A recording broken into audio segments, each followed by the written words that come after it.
This week on Rockstar Superhero. Hey guys, welcome back to the Rockstar Superhero Podcast. This week on the show, I have Dreamworks animator and producer Brian K. Roberts. Brian and I have known each other over a decade, and I'm just honored to have him in my world. An incredible guy, very interesting, slightly introverted, extraordinarily cool. He puts up with me really well, and we have some shared passions. So make sure you listen to the whole thing. I think you're really going to dig it. And Brian has a few surprises in store, so hang on to your hats because, well, we had a good time.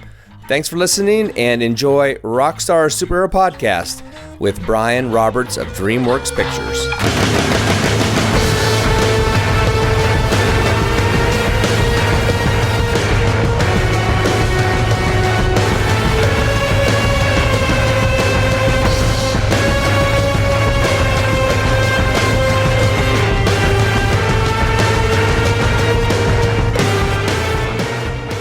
I don't know, 15 years later, we're actually still friends. Yeah. Somehow I stayed in your friend pool. It's like you and Frank Cornelli, whatever. You two are like the only ones. You two are the only ones that I'm still like on Facebook and interested in their lives. Yeah. Back then. No, that's really cool. Well, here's the whole thing about this podcast, and I'll keep it brief. And for anybody that's listening, and this isn't live, by the way, this is Memorex. My whole focus with the podcast is to interview people that are unique and interesting to me, but specifically people that have had some modicum of success. Right? They've stepped into a business realm, they've operated successfully in it, and then they're looking to do other things that impact society in a greater way. That's me. Yeah, that's you. I love. If nobody's watching this, but he is actually being quite the man of self-mockery right now. No, I'm not. Actually, I'm dead serious. Yeah, exactly. All the more. No, I'm dead serious. What I love about you, though, is you're an amazing guy, and you have a heart of gold. And we met actually because you have a heart of gold. I'll give a little background here before we jump into the whole story of Brian Roberts. But for those listening to the show, Brian and I actually met back in the Coaster Buzz days. We're both roller coaster enthusiasts, probably more so both of us back then than we are today, just because life intrudes. But back in 2003, I had joined this roller coaster community. You know, all those crazy people that are on like the Travel Channel talking about how tall a roller coaster in Ohio is. And one thing led to another, and I had mentioned to this broad group of people that I wanted to take a trip around the Eastern Shore or somewhere in the Midwest or something. And I sort of created this trip where in every park I went to around the country, I bumped into a group of people that I had sort of met online. And it was really great because I met a ton of amazing people. And Brian, rockstar superhero that he is, was actually kind enough. I believe it was you that gave me, was it you that gave me a free ticket, or was it was another gentleman? It might have been Mike, now that I think about it. I don't remember that. But that being said, you and I met because you were friends with Frank. And one thing led to another, and I ended up staying at your house. I don't even know how that happened. Years later. That was after I moved to Tennessee. Yeah. Because that first Stark, Raven, Mad event that we were at together, somehow I connected with Frank, and we shared like a campsite or something because I was trying to do it so cheap. I had to split the cost of a tent site. Yeah. No, it was a lot of fun, and we had a good time until we bonded over your wild turkey. Remember that 10-year wild turkey? Yes. Which I've never had. It was amazing. Yeah. We got some wild turkey from Japan that you can only get in Japan. Some weird blend, and it's an older blend. It's like 15 or 18 years. It's something really strange, and long story short is there was an event called Stark Raven Mad that was held at this at this theme park called Holiday World in Indiana, and there was a lady that actually passed away the second night we were there, she died, was ejected from a roller coaster, and it was such a complete tragedy. Nobody knew what to do afterwards, and we all sat around feeling sorry for ourselves. And Brian and I and Frank and a few others sat down and got to know each other. And then a few days later, I was actually up in Chicago trying to find a place to stay, and Brian, out of the goodness of his heart, probably felt really, really guilty, and and offered for me to stay in the guest room, and so began a friendship. Yeah, yeah. So for those who don't know, you're a producer at Dreamworks, correct? Now I am. Yeah, now you are. And before that, you were part of the Veggie Tales franchise, correct? Yeah, I worked on Veggie Tales for 17 years, so that's what I was doing back when we first met. Yeah, I had moved to Chicago in 2000 to work for them. Decided when I was in high school that I wanted to be an animator, and when I was in college that I wanted to work on Veggie Tales. So a few years after I graduated college, they hired me as an illustrator. And then I worked my way into animation, and then became a storyboard artist, a director, a producer, and got to do that for 17 years. And it was a lot of fun. You know, I used to say there were days it was a dream job and days it was just a job. Yeah. But I got to do a lot of fun things and meet a lot of really neat people. Take some cool trips around the world. One trip I literally went around the world. That was crazy. So fill us in. What does that mean? We would outsource the production to different studios all around the world. And there was this one particular production that was being done in Singapore, and it kind of got off the rails a little bit, and it was behind schedule. And so I told the producer, I was directing the project. I told the producer, like, well, just send me to Singapore. You know, I'll go figure out what's going on. I'll approve shots on site. You know, we'll get it done.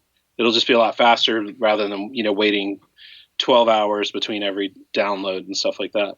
So it took a few days. They approved the trip, but in the meantime, the studio decided to take the animation to India to render it. When you do 3D animation, you do all the animation, but then at the end you have to render it to get all the lighting and texturing and all that. So they didn't have enough render power in Singapore, and they said, okay, we're going to go to India to render it. And I was like, okay, number one, that won't work because you can't do that. And number two, okay, I'll go to India. So actually had to get a visa, flew to DC on Monday or late Sunday night, flew to actually Baltimore, drove to DC in the middle of the night, got my visa on Monday, flew through Qatar to India, got to the studio in India, and they said, basically that afternoon, they said, this isn't going to work. We're going back to Singapore tonight. So that night I flew to Singapore and stayed there for almost 2 weeks. Flew back through, even though the show was late, I made a deal with my producer that he let me fly back on a connecting flight through Tokyo. And I had a 10-hour layover where I got to go to Tokyo Disney Sea, which was amazing. Yeah, that's awesome. And flew back through LA to Nashville. It was quite a trip. So I need to understand the dynamics of this whole thing, because you're producing the show in Chicago. This is at the time, right? Or were you in Nashville by then? In Chicago, we actually still had an in-house animation studio. Okay. But Big Idea Productions, the company that created Veggie Tales, went through, over the 17 years, went through basically 4 corporate owners, 2 bankruptcies. Oh. And so in the first bankruptcy, before the first bankruptcy, they started outsourcing all the animation instead of doing it in-house. And then they moved us, after the first bankruptcy, they moved us to Nashville from Chicago. Okay. And so at that point, we did all the pre-production, all the design and storyboarding and writing and all that stuff. But then we would send it to, for a while it was to Toronto, and then it was Singapore and Hawaii and some other places. Okay, just the cost to produce was less expensive overseas, like making Nike shoes. Yeah, a little bit. It kind of depends how you fudge the numbers, but in the end it was supposedly cheaper to do it that way. Okay, so you said at the beginning of your story, and this is really curious to me now, you said, I wanted to go work there, and so I basically just made it happen. That is so not normal to me. That doesn't make any sense to me. So how did you just get to do this? I mean, how does that work? Is that typical in the animation field? I don't think it's so typical I mean, unless it's Disney, I don't think most people would go like, I want to go work for that company doing that thing. Right. It's more like you develop the skills as an animator or a character designer or whatever, and then you kind of get a job, whoever will hire you. But yeah, for me, when I decided I wanted to be an animator, it was back when like Disney was the only game in town, and there was only a few schools in the country that taught animation, and when you talked to your guidance counselor and said you wanted to be an animator, they were like, "Oh, so does that mean you want to work for Disney?" And I was like, "Yeah, I guess so." But that was never a particularly strong dream for me. Actually, I did want to work for Disney, but as an Imagineer. But I felt like theme park design was not a stable career, so I never chased that. Yeah, and then in college was studying to be an animator, and was at a bookstore and saw a Veggie Tales episode on this big video wall. It was the second episode. It had just come out. It was still really new. Nobody had heard of it. And I was like, saw Larry the Cucumber hop on screen with his tuba. And I was like, that's what I want to do with my life. So a couple years later, made contact with the company, with the owner, and the guys who created Veggie Tales. And it took a while to actually get hired because of some things they were going through corporately at the time. They were preparing for growth, but not actually hiring, because they knew they wanted to do something else, but they weren't sure what it was yet.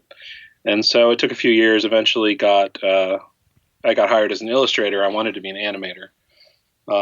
But took the job as an illustrator, hoping to transfer into animation, and did after a couple of years. So, wow. So there's so much going on here. I totally want to unpack this. So what was the impetus that drove you towards it in the beginning, though? Was it the message? Was it the way the characters were animated? Was it something about just how things looked? I mean, I don't understand necessarily what made you go, that's inspiring to me. Yeah, I don't know that I could explain that to you any more than just I had a moment standing there of like, that's what I want. And the other thing about Veggie Tales is at the time, this was before Toy Story had come out. Right. So, 3D animation was very new. There hadn't been much long form 3D animation. Like, I think at the time it was like Crash Test Dummies was like, and I think Reboot may have just started on TV. It was produced out of Vancouver a long time ago. Yeah. I think, although I just heard they're rebooting Reboot, which is hilarious. So yeah, it was really unusual that there was this long form 3D animation and that it had such a great message. It was a lot of it was Christian, but it was very, I think, an inclusive kind of morality to it that, I think a large number of people could get behind. It wasn't particularly preachy except for the like Christmas and Easter episodes. Right. So I liked the idea of doing something meaningful, that had a great message, but that also was so funny and so just so well done. It was so well written. Yeah, no, that makes sense. I remember seeing it a long time ago, way before, of course, I knew you were involved with it, which kind of blew me away because it's one of those funny things where somebody in the industry and you don't even know somebody in the industry because you didn't talk about it at all the day, or for that matter, the week that we met. That first week, I had no idea what you did. I just knew your screen name on Coaster Buzz was theme designer. Yeah, that was, I don't know where that came from. Sorry, that's an embarrassment. You probably would rather let go. That's very embarrassing. But what's the difference for the outsider? What's the difference between an illustrator and an animator? I mean, it seems obvious, but maybe I don't know. Yeah, I mean, as an illustrator, my job was to create, still images for, like I would model and render images for like the DVD covers or for, licensed calendars that they would sell. I got to do a little bit of animation for like web games and things. Like I remember I would render donuts for this donut hockey game that they made. That's strange. Yeah, so I still got to do some animation, but for the animator, you're taking the characters and you're bringing them to life. You're making them act and giving them the breath of life for the actual show itself. Right. So if you want to jump ship straight from this into the DreamWorks thing, I'm not necessarily sure, and I certainly don't want to. I want to make sure that I don't ask questions that shouldn't be asked in regards to, leaving one company and joining another. But I'm curious what the process was. Going from the Veggie Tales to DreamWorks, VeggieWorks. I love that. That should be the new one. But obviously you moved up the chain, in the Veggie Tales world. You ultimately became a producer and a director, and doing voices. Correct? You did a lot of voices. Yeah, I got to do a lot of voices. Yeah, I think a highlight was when I was the voice of Binky the opera singing aardvark. Yes. And when that episode got reviewed in the Dallas Morning News, they said that Binky the opera singing aardvark has a voice that puts Luciano Pavarotti to shame.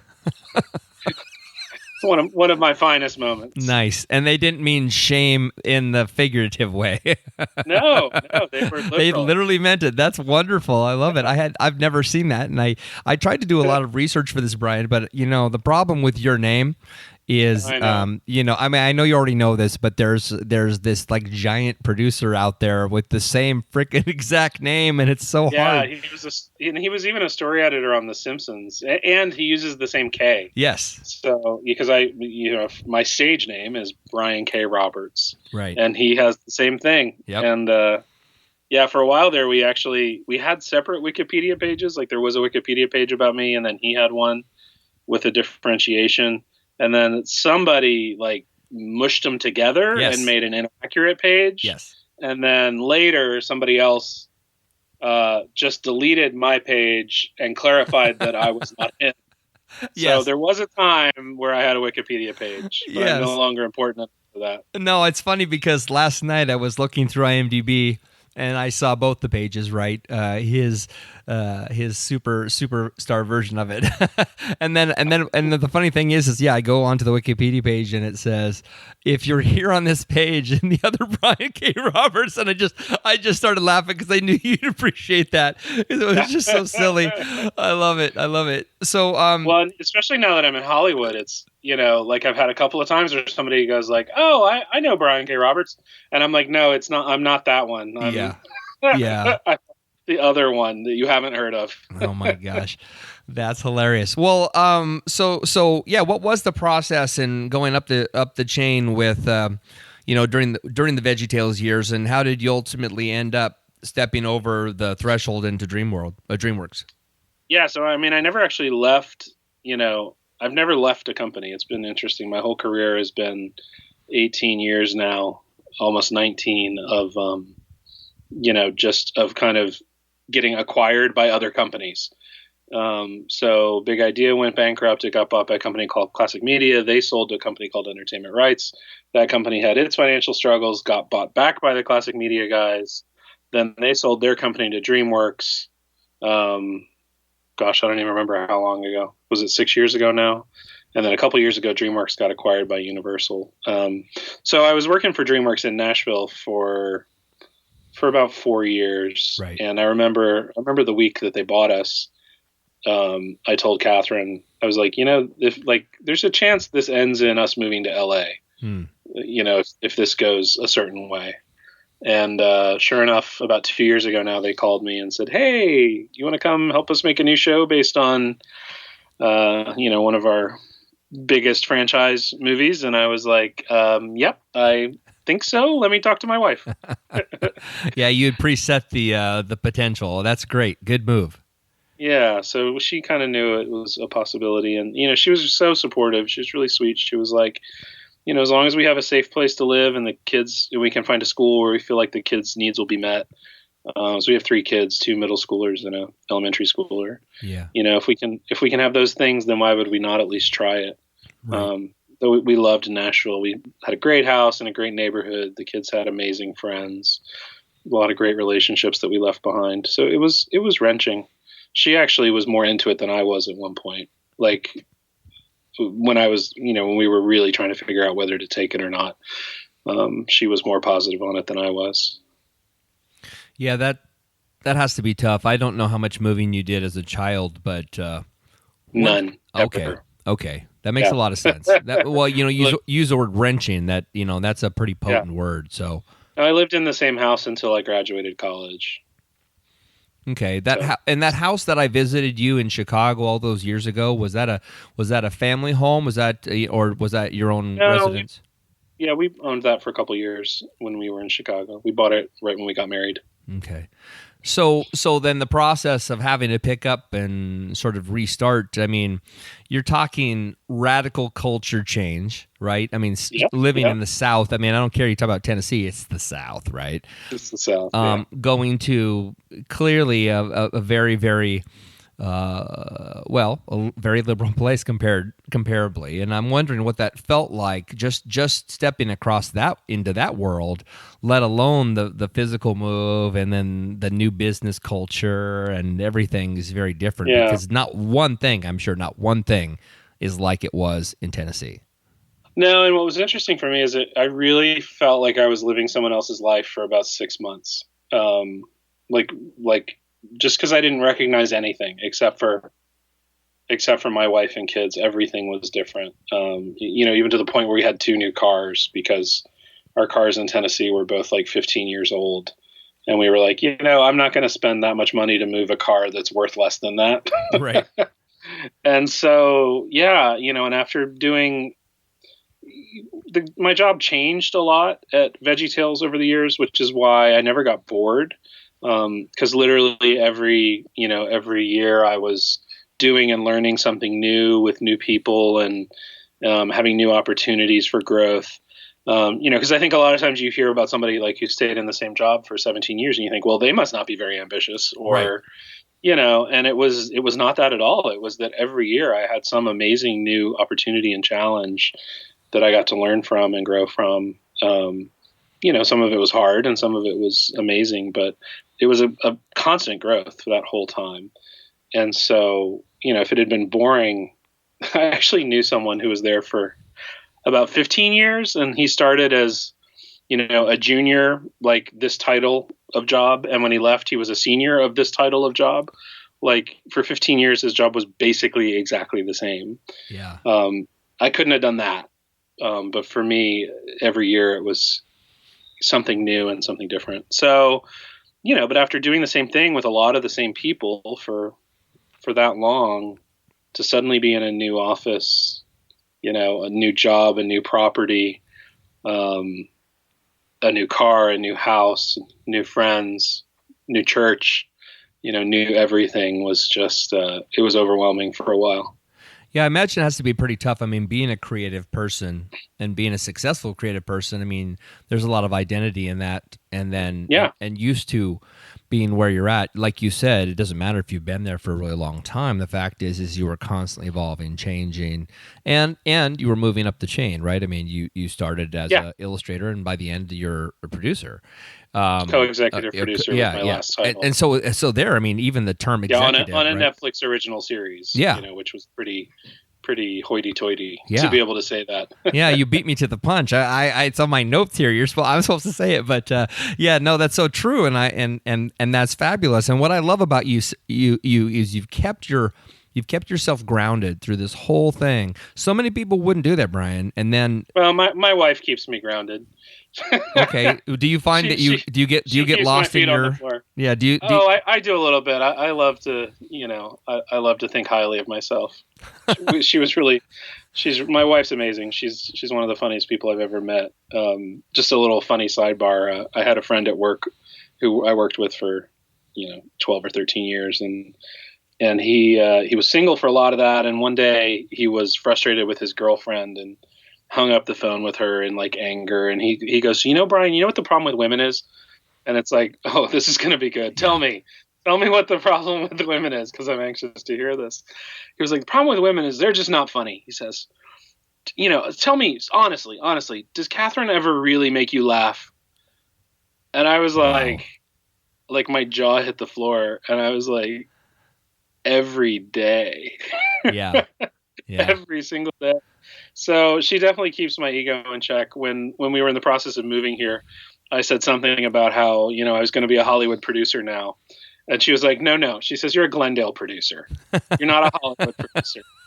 Your office is not in Hollywood. It's in Glendale. Oh, man. And you are still in Glendale now, correct? Right. The company's in Glendale. That's so great. Dreamworks. So do you live north of the city? Are you in the city, or where are you at? We're in Burbank. Okay. So we're on that kind of eastern edge of the San Fernando Valley. You can actually see the back side of the Hollywood sign hill from our front yard. Oh, okay. So if you could look through the mountain, you would see the Hollywood sign on the other side. Okay, and on occasion, you accidentally run into Jay Leno as he's out test driving new cars? Yeah, actually, I know how to meet Jay Leno if I wanted to. There's a car bookstore right up the street from us called like Auto Books or something like that. And apparently Jay goes there every Saturday to read the newest car books. Yeah. So, I've heard that if you stake yourself out there on any given Saturday afternoon, you have a very high chance of meeting him. Not that that's necessarily your ambition. No, but, bumped into. Oh, it's cool. It's cool to meet cool people. I'm not a car guy. It's interesting. I've met a lot more kind of new media stars and like YouTubers and things since I moved here than I have like real, what you would consider a Hollywood celebrity. Right. That's interesting. Well, why do you think that is? I don't know. I just think YouTubers are taking over the world as part of it. Yeah, probably. So coming to Dreamworks now, if you don't mind, I don't know what if I have to sign an NDA for that matter. Granted, you just tell me to edit this part out. But coming to Dreamworks, what was the initial? What was the thing you started with, and what are you doing currently? Because I'm not sure about the whole trip. Yeah, they offered me a specific a co-executive producer job on a specific project that was in kind of halfway through development at the point they hired me, and that's still what I'm doing now. Right. So it's been almost 2 years of that, and it's going to be I don't know how much longer, but and right now we're like shh. Yeah, I'm not. It's unannounced. Yes, is what we'll say. Yeah, so once it's announced, I'll come back and we can talk about it. No, it's great. I will say this: I am a huge fan of Netflix. I'm a huge fan of DreamWorks. There's so much great content out there. It's actually frustrating because I know. I'm a massive movie guy. I'm a massive TV guy. I don't actually have television, but when I say TV nowadays, it might as well just be televised episodic television on Netflix and Hulu and Amazon. There's so much great stuff. I mean, I don't have enough bandwidth. I would never have any success as a business person if I watch as much TV as I'd like to watch. No, I just don't even try anymore. Like every once in a while, there'll be like if there's something people who I trust are raving about, like recently we watched The Crown and we just were obsessed. Like that show is literally one of the best things I've ever watched. It's funny to me when people say like, oh, TV is just terrible these days. There's no good TV. I'm like, are you kidding? It's like crazy. They're making the best television anyone has ever made. Yeah. Yeah. Like I love it. I love what studios and creators are able to do now with television. And I love the creative freedom that Netflix offers, certainly for Veggie Tales in the House that I worked on for 3 years. There was a lot of freedom. It's a lot different than making a show for a network. Yeah. No, it makes sense. I mean, excuse me. I have no idea what it feels like, but I will tell you that it seems to be super high quality product, and having Netflix, and my kids are the right age to watch Veggie Tales as an example. I have a 7-year-old daughter and 5-year-old boys, and they love that stuff. And it's not like it's under animated. I don't know how to explain it, but it's like, when you see a Disney made for, it's a theatrical release, and then you see the knockoff versions of it for television. It's like it's not animated well, or and clearly they're not using the same voice actors in most cases, not in all cases.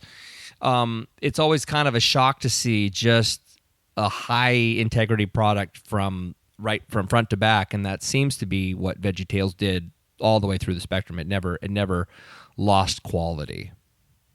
Yeah, we certainly tried. Yeah, no, it's amazing. So you can't talk about that. Well, let me ask you this. You said you watched The Crown recently. I love to talk about this kind of stuff. I recently I got caught up on Mr. Robot, and I don't know if you've seen that show or are familiar with it, but I highly recommend it if you have not. It's very, very smart.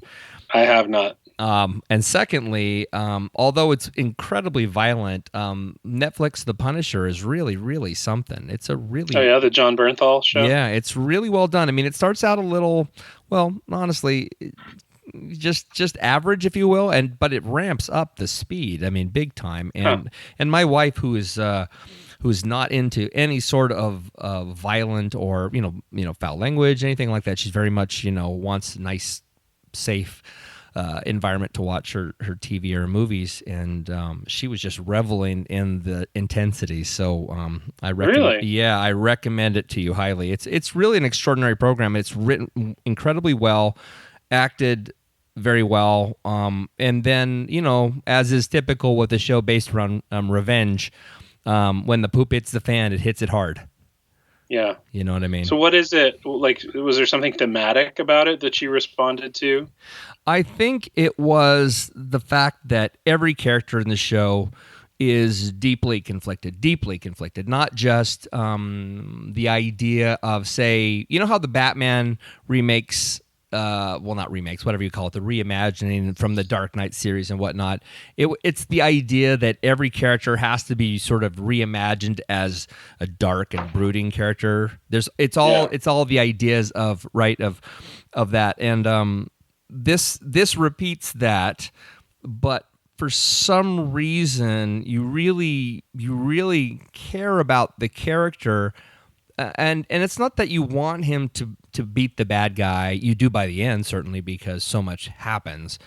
Right. But you care about these characters because, again, they're so well written and even better so acted. Bernthal, this is his dream role. It's very much It's very much like what's his name that was in Breaking Bad? I all of a sudden lost his name. Bryan Cranston. It's just the role that he became. He owned the character, and Bernthal. It's funny that it's Bernthal because in Walking Dead, I could not wait for Rick to kill him. Correct. I wanted that guy dead so bad. Yeah, loathsome characters. Shane was not anybody you cared for. No, he finds a heart in all that darkness, and just when you think he's going to betray the people in his world, he doesn't. And again, there's not giving anything away. I mean, there's a lot going on in the story, but I highly recommend The Punisher. Yeah. But it is incredibly violent, and it is in no way for children. And the last two episodes are mind-blowingly, atrociously violent. I mean, really, really intense. It's still so strange to me that Disney is involved with content like that. Yeah. Like, that's still such a disconnect for me. Well, that at some level Disney's involved with Deadpool. I mean, I know it's a Fox thing and it's a separate deal, but it's all connected. They're trying to be smart. I mean, when you go back all the way back to the Touchstone days, right? You're dealing with Touchstone films, and then Miramax, and Dimension, all these studios which are actually owned by the big guys to sort of put out their heavier, more complex adult content. Look, I mean, it's a business. I mean, it is what it is, and there's a market for it, surely, right? Yeah, apparently. Well, so is there anything you can tell us that you're doing right now before we go to my 18 questions with Brian K. Roberts? Yeah, I mean, I'll come back sometime in the future, and we'll talk about the project I'm on now. It's been a lot of fun. It's been really different for me. On Veggie Tales, and the characters were set, the world was set kind of before I got there. I think the company was like 5 years old maybe when I started. Mm-hmm. And so doing something where we're based on a movie, but really we're kind of creating our whole new world. It's been fun getting to play in such a big sandbox where you're really creating stuff from scratch. It's been a lot of fun. Yeah. I have a faith-based question on Veggie Tales, if I may. And granted, You can tell me you don't want to answer it, or I can edit it. Do you find that it created issues for you as a person of faith, or do you find it was easier to create it I'm trying to step around this, but I mean, a lot of people don't realize, I mean, unless you really watch the show, that, that there's obviously sort of a biblically focused background of the characters. I mean, they're giving scriptures, etc. And I'm curious, if it's easy to, I guess, operate in that world when you're not necessarily a pastor or a youth pastor or something like that, where you're like, I don't know if I agree with everything in this. I'm curious if you could talk about that. Yeah, I mean, it kind of depended on the structure of the individual project, because there were projects where I was very much a part of deciding, or helping work through the exact kind of theology that we were portraying in the episode. There were other times where I had no control over that and had to, kind of direct or produce other people's ideas that I may have had a harder time with agreeing, Sure. But sometimes, like, your job is to just do the script. There's one time in particular that really stood out where the creative mandate was to make an episode about we kind of called it "Where's God When I'm Hurting?" Something that spoke into pain and loss, and the first script that we started production on for that, I really disagreed with. It had some kind of theological premises that I had a really hard time with. It made promises that I didn't think were true, or kind of biblically supported. I have another sidebar. Like, it really bugs me as a person of faith when people take something out of context of some promise to the Israelites, right, from thousands of years ago, and they apply it to their current life. And it's like, no, that promise is not for you. Exactly. That's not you are not what this is about. And you cannot claim that as a truth in your life. Yeah. And that doesn't mean that Timmy's going to make it out of brain surgery without a problem. Yeah. Right. And it's like, no, I have faith. And this verse tells me that that Timmy's going to be fine. And that I have a hard time with that. And I understand the kind of honest place that comes from in someone's heart. It can be a very kind of pure faith, but I don't want to encourage those kinds of ideas for people. And I didn't want to through my work in Veggie Tales. So, I always, as much as I had control, would try to be careful about what we said were God's promises to us versus, the kind of historical, theological, context of those promises. Yeah. And anyway, so this particular episode was saying things that I strongly, and I made people aware of it, and they said, sorry, that's what we're doing. And at some point, we got kind of partway through production, and people's eyes were finally open to, oh, wow, we can't do this. Like, and I was like, thank you.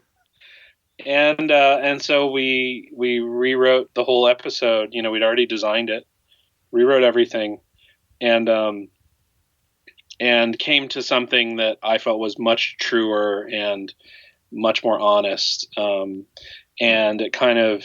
it all kind of came home for me when later that year we had a Make-A-Wish kid whose wish was to come, meet Larry the Cucumber, the voice of Larry the Cucumber, and get a tour of our studio and do a voice for a Veggie Tales episode. And so her name was Christina, and she was amazing. And she came, and we got to meet her, and she got a tour, and we sat her down to show her, our next unreleased episode, which was that episode about hurt and loss and grief. And as I sat there watching her watch it and enjoy it, and in her own way to being touched by it, and her whole family, I was like, if I were sitting here and we were watching that original story, I would be so ashamed of myself, because it had nothing to say to somebody in her situation or to a family in their situation. And I felt like, the thing that we ended up doing really did have something to say to them that was meaningful to them. So, I've kind of learned to trust my gut on things like that, and to really fight for when things untrue, and not doing things that are untrue.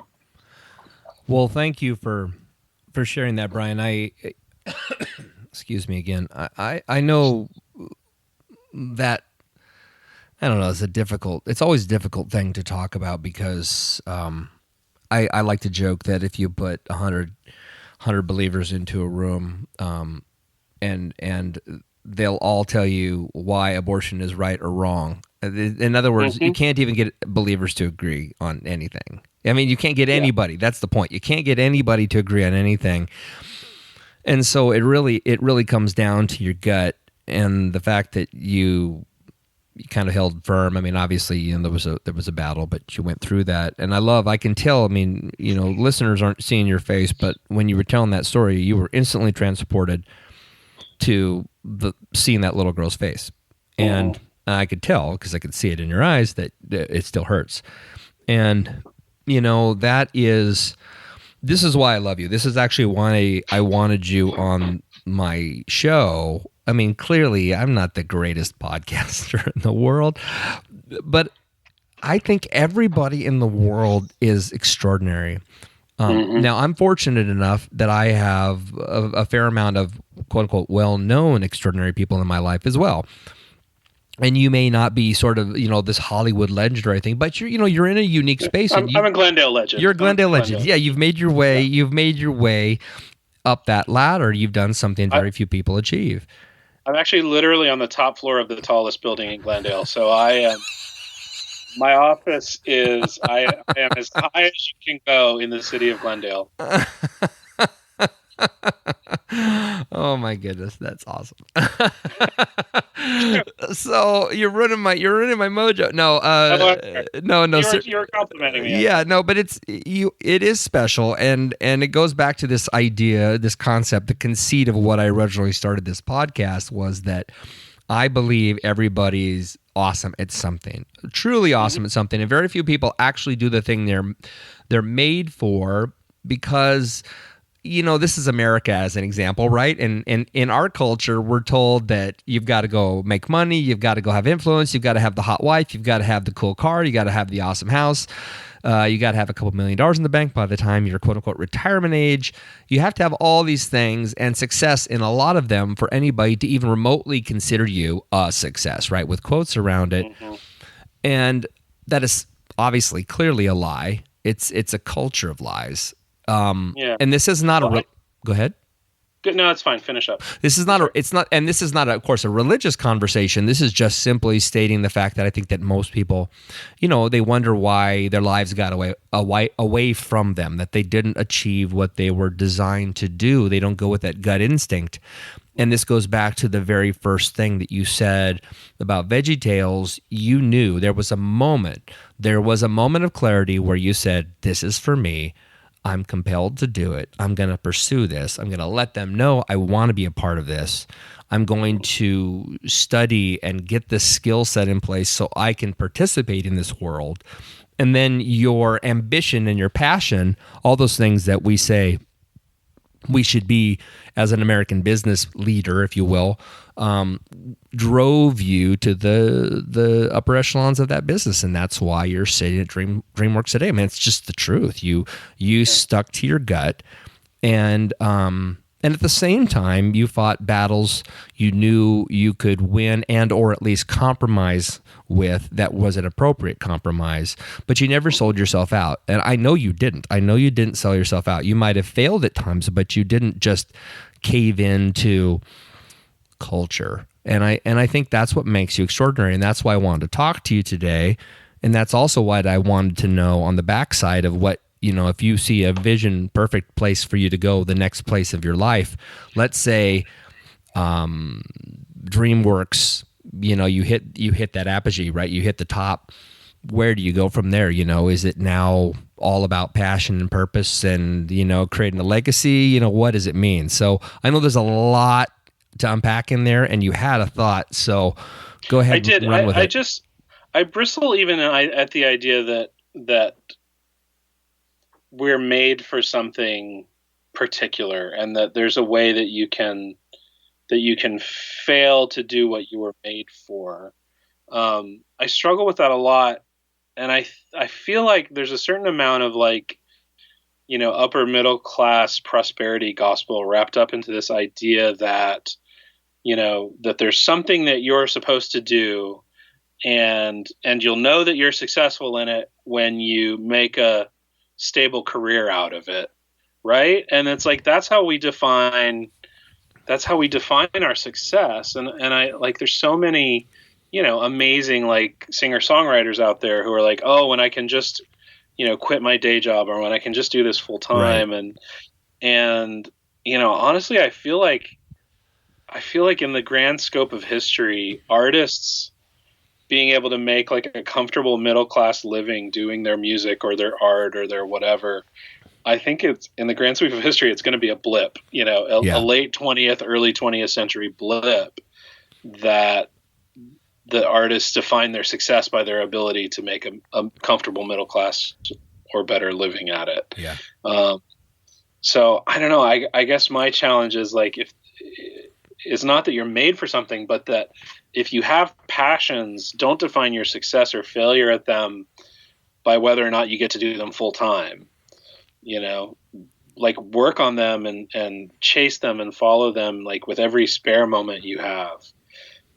But don't feel like, wow, because I don't get to do this full time, I'm not a success, or it's not important, or it's not valuable.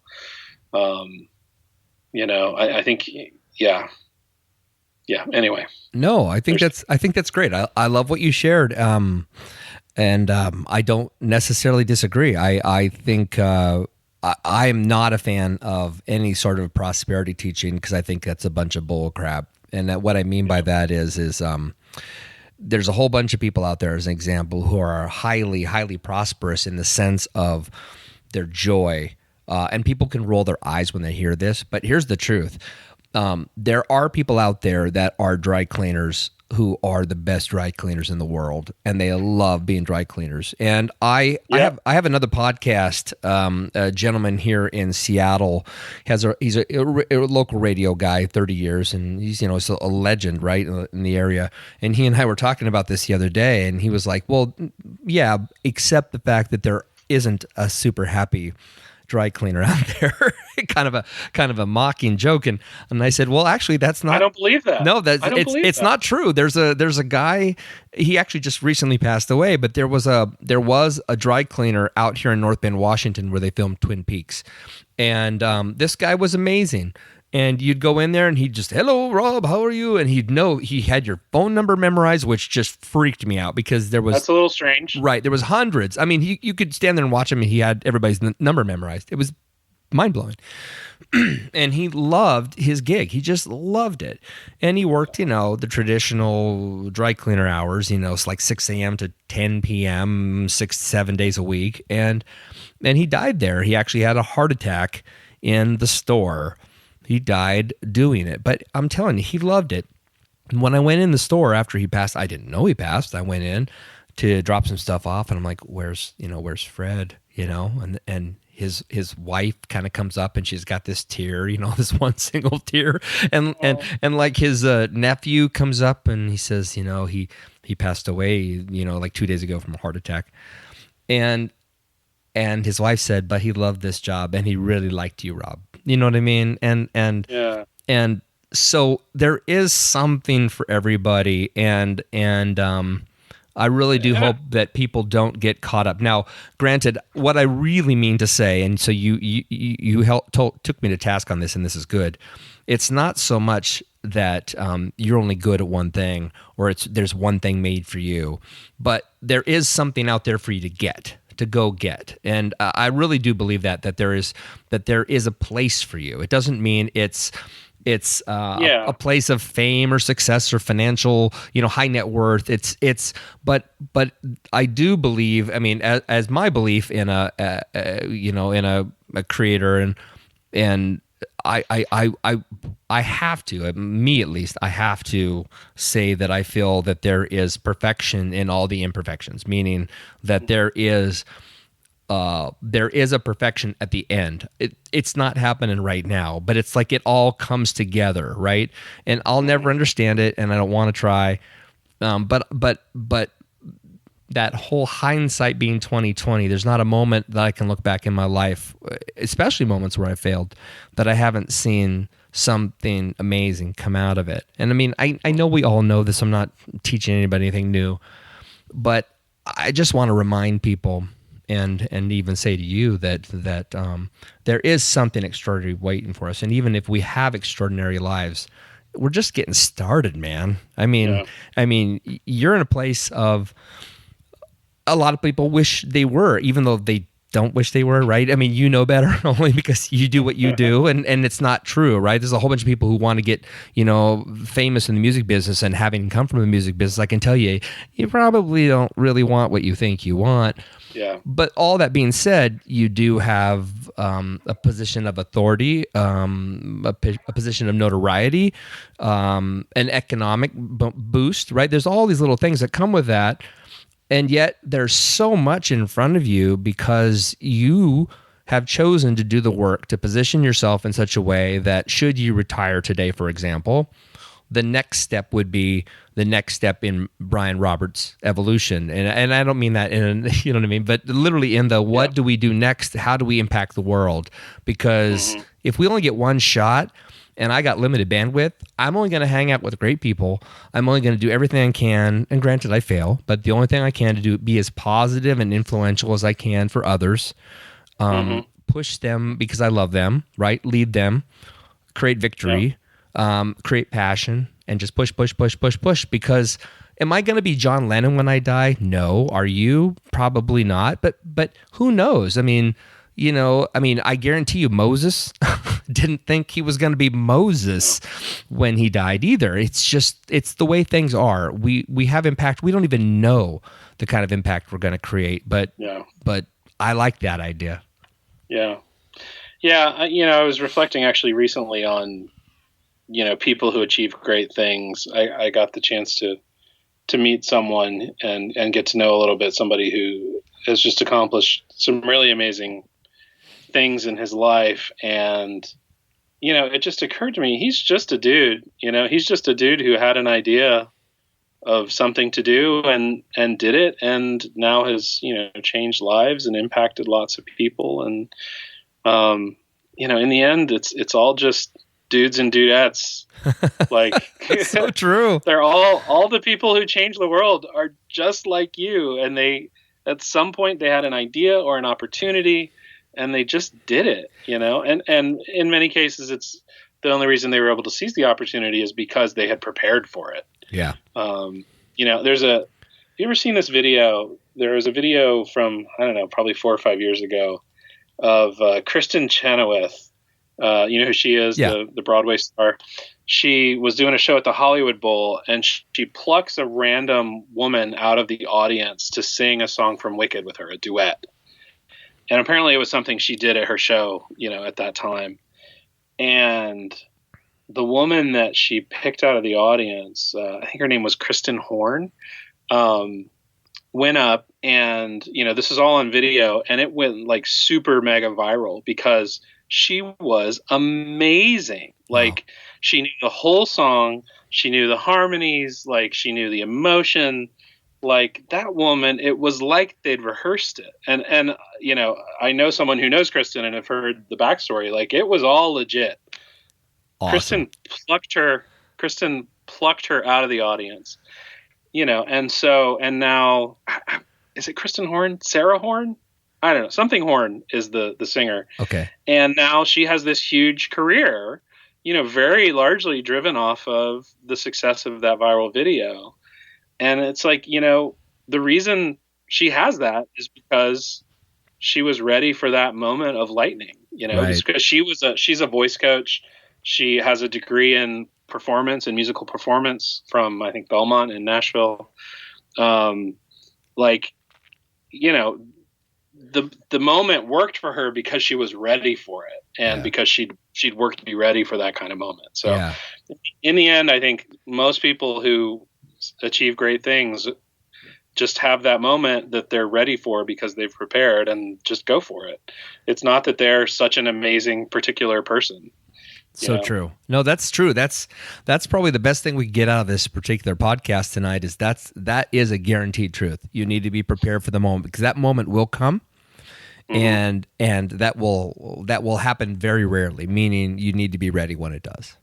Yeah, and for me, that my career is 18 years of that moment. That's awesome. I think the real secret to my career has been to be, particularly early on when I didn't have any rank or status at all. It was to do everything that was asked of me well and with a good attitude. Nice. That was really the kind of cornerstone of my philosophy as an employee. Okay. And eventually it gets you noticed, and that's what worked for me anyway. That's awesome. Well, do you have a few more minutes for me? I have an 18 question questionnaire I throw at people. Sure. So this is just fun getting to know Brian K. Roberts. Okay. So I'm going to ask the other Brian K. Roberts. Exactly. The other guy. This is, answer as though you're the other the other guy. I don't know him. Okay. So most of these are simple questions. Some of them are snarky. So the first question, your favorite movie of all time?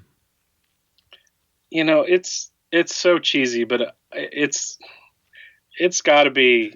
Can it be 3 movies? I mean, the Lord of the Rings trilogy, the extended edition. I mean, that's just, I don't know. That's 9 hours of cinematic bliss for me. Yeah, I love those movies so much. That's a great answer. If you could move anywhere and still do your job, where would you go? Oh wow, I don't think I have an answer for that. I mean, I think if I could do that, I might be a little itinerant. I think I'd spend some part of the year in LA, part of the year in Nashville, part of the year in Virginia, part of the year somewhere with skiing, Okay. part of the year on the beach. Okay. But yeah, I don't have like a dream location. We've liked everywhere we've lived. Okay. We're enjoying LA for all of its faults. I guess I should ask you, do you miss Nashville or do you miss Chicago? Yeah, I mean, we would live anywhere we've lived. Like we would go back to Chicago, we'd go back to Nashville. We're enjoying LA. So, I think a lot of it is like, if you're not happy in one place, you're not likely to be happy in another place. Gotcha. And, we're happy wherever we are. That's a good answer. What haven't you done in your career yet? What haven't I done? I don't know. I mean, I've done a lot. What haven't I done? I don't know. I don't have a good answer for that. I've done a lot of what I wanted to do. I've certainly done everything I set out for. Okay. And then some. And you haven't acted on film, correct? You've done voice acting, but not actually on film, as in the Brian Roberts. I haven't. I've directed a little bit of live action stuff, but never. I mean, there's one shot in one thing where I'm on screen. I cut myself in, but I'm really not interested in being in front of a camera. Cool.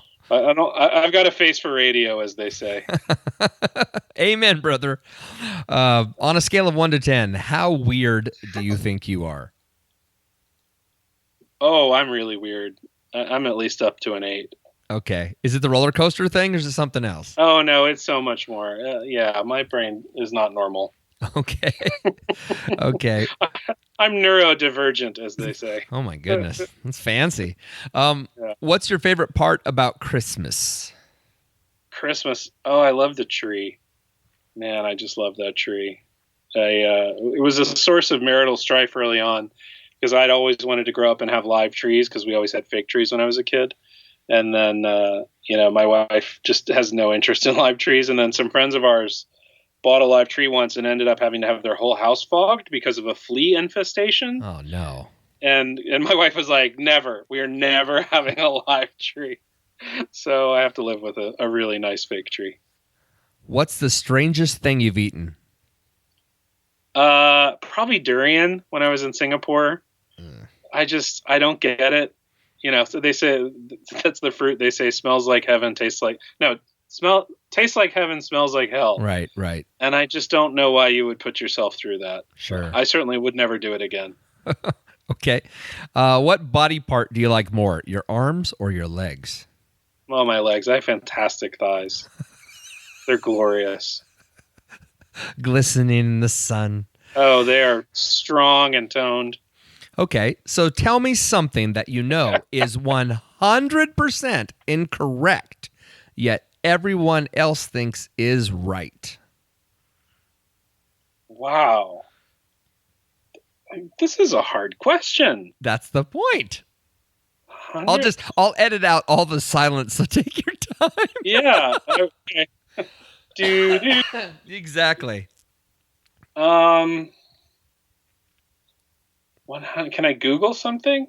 If you really want to, that you know is 100% incorrect, but everyone else thinks is right. Like, well, heck, I don't even have an answer.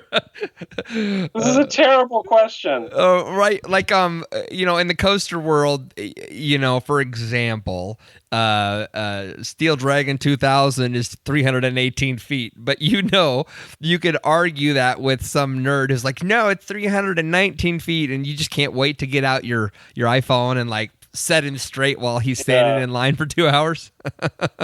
Yeah, it does change things now that we have all information at our fingertips. Yep. I always have to fight that urge to whip out the iPhone to prove someone wrong. Yeah. That's like I tell my wife, I don't have to be right. I just am. Maybe that's the right answer then for this. Maybe the right answer is I don't have to prove somebody is incorrect. Yeah, sure. We'll go with that. Okay. Give me a one-word description of yourself. Unique. If you could go back to 1 year in your life and relive it, the whole year, what year would you pick and why? Like relive it the exact same way? Yes.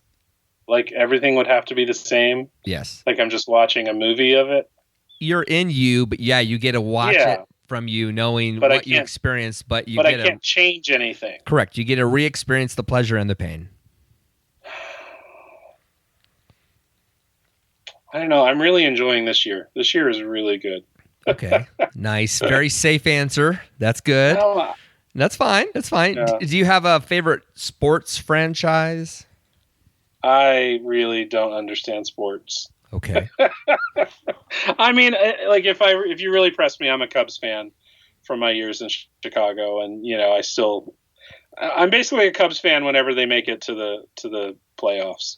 So you really liked a couple years ago when they won everything.